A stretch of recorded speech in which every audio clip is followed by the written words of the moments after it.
Welcome back to part 123 of the New South Wales Terror Police being too stupid to be a comedian. Where did we leave off? It's so hard to keep track of the incompetence.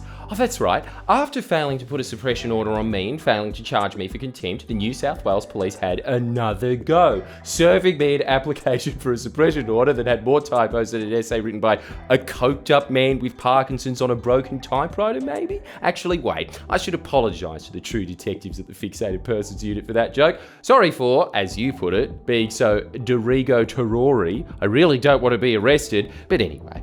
If you want to catch up with all the details of that suppression order, you can watch that video here on my YouTube channel. When that order went to court, it's safe to say that it didn't go how the Three Stooges expected. The first thing the magistrate noticed was the spelling on the application. Not a great start if you're trying to make an unprecedented legal argument as to why someone should go to jail for jokes. Failing to spell disseminate. And it was unprecedented. The magistrate, who certainly, and rightfully so, is not a fan of mine, she pointed out how she'd never seen an application like that one in the court system ever before. But that's just the nature of the Fixated Persons Unit. Shoot first, then get asked by the courts who the hell gave you the gun later.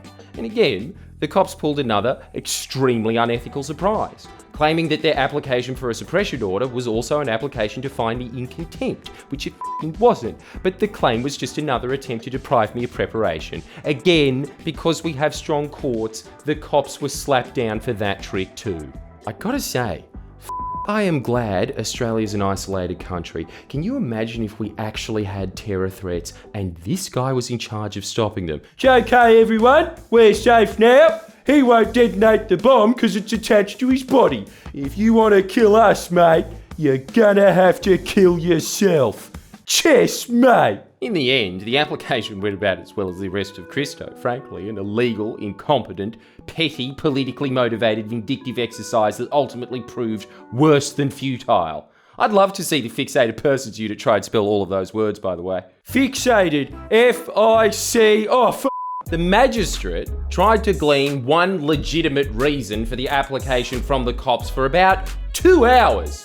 But essentially, all the cops would argue was, friendlyjordies is making videos that are mean to the cops, and that'll somehow interfere with civilian witnesses. Along with making some pretty funny calls about how my content is absolute gibberish, which, fair, but the magistrate essentially told the cops, how about you toughen up and come back next week with a coherent application if you want to try again. Well, the cops seem to finally be learning from their f***ups because they didn't come back. They dropped the contempt and suppression order applications and were ordered to pay $22,000 worth of costs for Christo and I.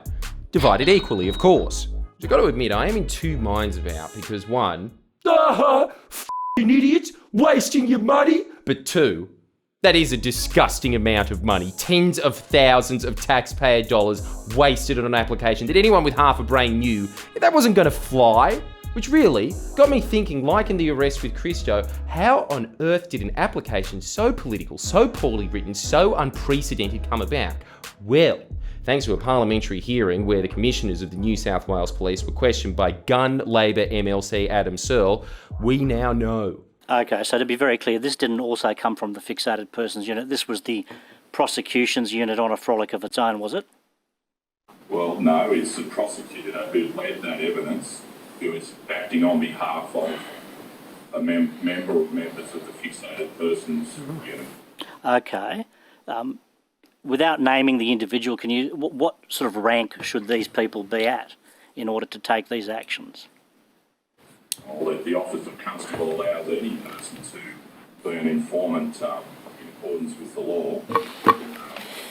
In this instance, there was a detective senior constable and a detective sergeant that are involved in this matter. Did you hear that? The cops wasted countless taxpayer dollars, countless hours of my time, countless hours of the lawyer's time on an application doomed to fail from the start, completely on the whim of a detective sergeant and detective senior constable within the Fixated Persons Unit. I wonder if it's the same detective sergeant and detective senior constable that I criticised in the very videos that the application was seeking to remove. Surely not. If it was Detective Sergeant Matthew McQueen seeking the application, it would not only be tantamount to an abusive process, but specifically it would be him using his position of power to take down my videos purely to cover up his botched arrest and protect his public image. Can we put him in jail yet? I don't abuse process! Hold him in contempt! I mean, the magistrate pretty much said the application amounted to the police being thin-skinned, and now we know it came directly from the Fixated Persons Unit. But what else would you expect from the unit that, and this is true, has only investigated 214 people since its inception in 2017, 50% of which were politically directed investigations. In that, the unit's targets, were people fixated on politicians and public office holders. So no wonder the idiots thought they could abuse the courts to protect their egos from criticism. It's pretty much the unit's fucking charter to arrest people over mild political criticism. Oh, and by the way, just in case you already didn't think the unit was a cancer on democracy and the taxpayer, you know how many people the Fixated Persons Unit in their entire existence have actually charged? 88. Averaging 22 people a year. So 11 people a year charged that aren't political referrals. What? New South Wales Police, one of the largest police forces in the world, couldn't possibly deal with 11 more minor stalking charges a year? They need a terror unit for that? Where's the justification for this unit to exist? They're essentially not charging anyone, and not for a lack of trying. Christo demonstrated how low their standards are, and even when they do get a charge up, they pull every dirty trick in the book but still end up wasting more of your money. Just fire McQueen. Abolish the unit. It's a complete and utter waste. But these stats were just the tip of the iceberg of the information gathered by Adam Searle and David Shoebridge at Budget Estimates. The estimates were quite like Detective Sergeant Matthew McQueen when he opened his mouth arresting Christo, in that so much shit came out. We found out that the police not only failed to follow correct procedure to even have the Fixated Persons Unit arrest Christo, but the Fixated Persons Unit didn't even have a warrant for his arrest. Was there a warrant for Mr. Lanker's arrest? No. After that, they were then asked if I was still under investigation. Does he remain under investigation by the New South Wales Police Force? That matter has yet to be determined, so I don't know about active investigation, but we are waiting on advice in relation to sufficiency concerning material that's been gathered. What crimes do you think he might have committed? Well, they're matters of... The lawyers will provide some advice on that. It would be in the realm of intimidation. Thought crimes. Talk about intimidation. How long do I have to labour under the possibility that this gun-toting chimp might burst into my house at any moment and arrest me because one of my jokes punched down? Your words are no match for my sticks and stones. Stop punching down! If you're gonna do it, just arrest me already. I'm sick of the mind games. I'm sorry, but I think having a terror unit investigate you for over a year for calling a politician a nickname that very politician calls himself is a little more intimidating than calling a politician a nickname that very politician calls himself. But at the very least, these questions are making the cops squirm. They know they've screwed up. I'm watching this hearing, and it's kind of like watching my friend K-Hole, in that both are such pathetic and sad sights to behold. Both the New South Wales Police and my K-Holing friend almost elicited sympathy from me, until I thought, hang on, like my K-Holing friend, I warned the cops every step of the way. Maybe you shouldn't be wasting your life on illegal, self-serving, degenerate escapades. And maybe if you do that, there's going to be consequences. And now when it comes time for the police to be accountable to Parliament, the police are in the corner of the room having an out-of-body experience. Even though I'm the Commissioner of the Police and the arrest of Christo Lanker has been the most high-profile political event/arrest of my career, I know nothing about it, but I'll clumsily let on that I actually know quite a bit about it in my attempt to absolve myself of any responsibility. The New South Wales Police are my body, but I am out of my body right now, so nothing is my fault. It's true. At the start, Fuller claimed he wasn't across the issue and directed all comments pertaining to the arrest to Assistant Commissioner Walton, which meant Walton was over and over forced to admit shit like this. So what is the crime that Mr. Lanker's supposed to have committed? What are the charges against him presently? Intimidation. Mr. Lanker's supposed to have intimidated Mr. John Barilaro. Yes. Have you met Mr. Lanker? No. Okay, it seems to me to be a fairly far-fetched proposition that Mr. Lanker, who's a 21-year-old young man, would who's 65 kilos ringing wet compared to the acknowledge that would be found in any way to have intimidated Mr. Barilaro, a man of, shall we say, robust and firm opinions. And What evidence do you have about that intimidation? Is it just the videos that are in the public domain? The intimidation elements move beyond the physical capability. They move into mental harm. There was no physical intimidation, which is quite amazing because that means McQueen and his friends don't have a leg to stand on when they try to explain why they didn't have a warrant when they arrested Christo. But it also means that the entire prosecution of Christo is based on my videos full stop. The charade about Christo intimidating John by bumping into him outside Parliament has stopped. The senior police in this hearing have all admitted that the charges stem purely from the content on this channel. And do you get the logic? Christo intimidated John because John watched my videos.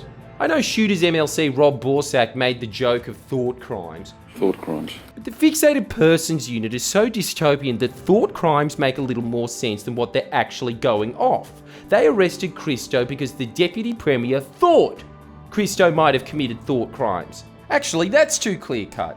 As the police admitted, they didn't get any psychiatric or psychological analysis of Barilaro to assess whether he was actually intimidated. So the FPU arrested Christo because they thought the Deputy Premier thought Christo might have committed thought crimes. It's all come out. This entire ordeal is a group of crooks abusing the public service, using the police, who should be independent, to destroy speech that threatens their grasp on power.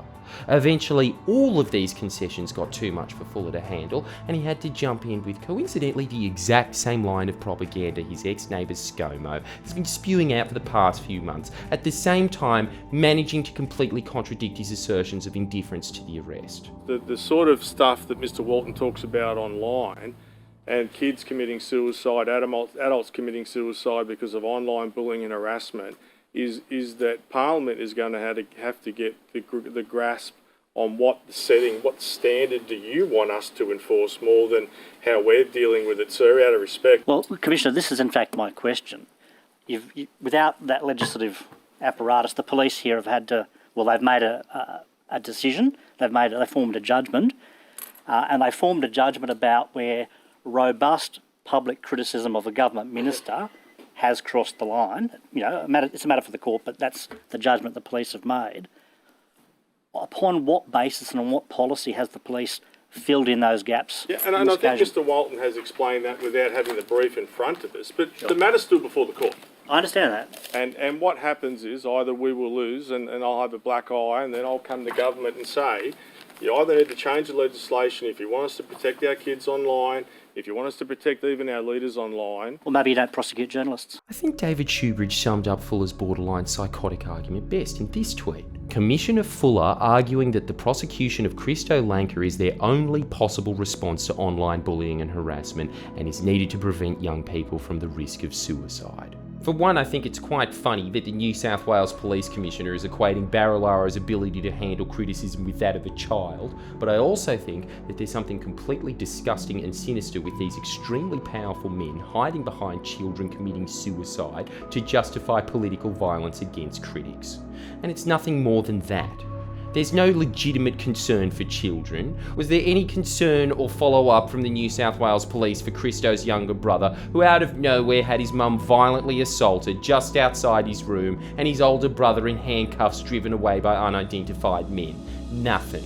Has there been any investment in stopping suicide even within the New South Wales Police, where the higher-ups have a shocking record of even protecting their own? Not that I'm aware of. If you look into it, the tactic of blaming social media for youth suicides becomes even more absurd, as the rate of suicide for people under 18, as tragic as it is, hasn't really changed since the advent of social media. And in fact, in Australia, the suicide rate for people of all ages has decreased since the 90s. Unlike in pockets of rural Australia, where since Fuller's protected person and the rest of the Nats have been in power, the suicide rate has increased by 59%. But careful, pointing that out like we did might get you arrested by the unit ostensibly there to stop suicide. For Fuller to pretend that the Fixated Persons Unit exists to protect kids from cyberbullying is one of his most disgusting and disingenuous web of lies that the man has ever spun, and this is from a man who built a career on disgusting and disingenuous lies. But it's part of a broader lie being sold to the Australian public by Scotty from marketing that we need to shut down free speech to protect the children. But it's entirely about protecting crooked politicians. We have the stats. We know that 50% of the targets of the Fixated Persons Unit were purely political. We also know that John Barilaro isn't a f***ing child getting cyberbullied, and we now know that the police only have targeted friendlyjordies because of our videos. I never thought in Australia I would be targeted by our local police force for videos. You tried to charge me for contempt of court, you failed. You failed because I don't have contempt for the courts. Like the people of New South Wales, my contempt is unreservedly directed at you. Like and subscribe.